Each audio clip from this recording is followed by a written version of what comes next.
L'info éco avec Capital.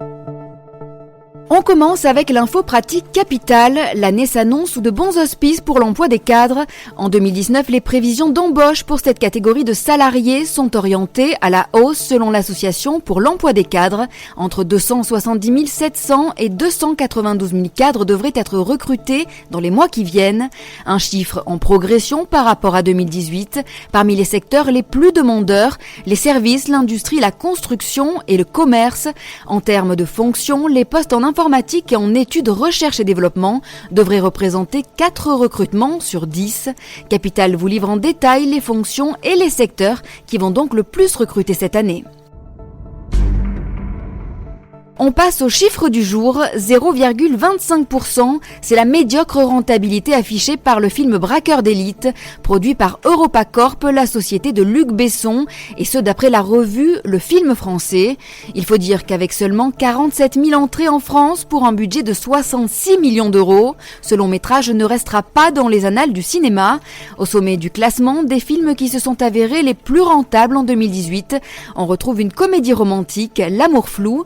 Cette production indépendante n'a certes attiré que 194 000 spectateurs, mais le film n'avait coûté que 430 000 euros, de quoi afficher une rentabilité de 155%.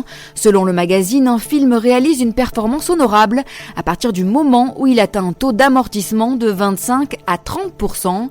Les films Les Tuches 3, Le Grand Bain et Mademoiselle de Jonquière ont-ils atteint ce ratio? La réponse sur capital.fr.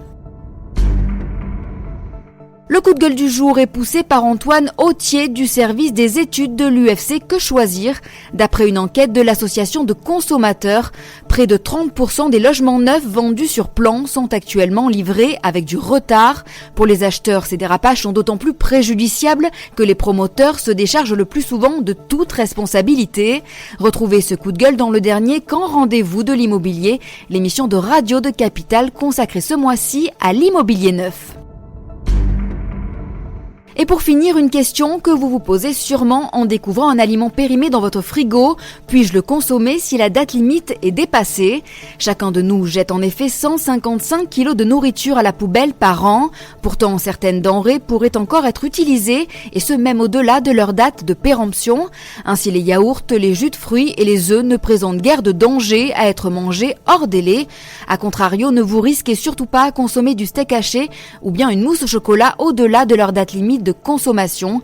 Fromage, plats préparés, beurre ou gâteau, Capital.fr vous indique pour 28 catégories d'aliments si vous pouvez les manger après la date de péremption ou pas. C'était l'info éco avec Capital.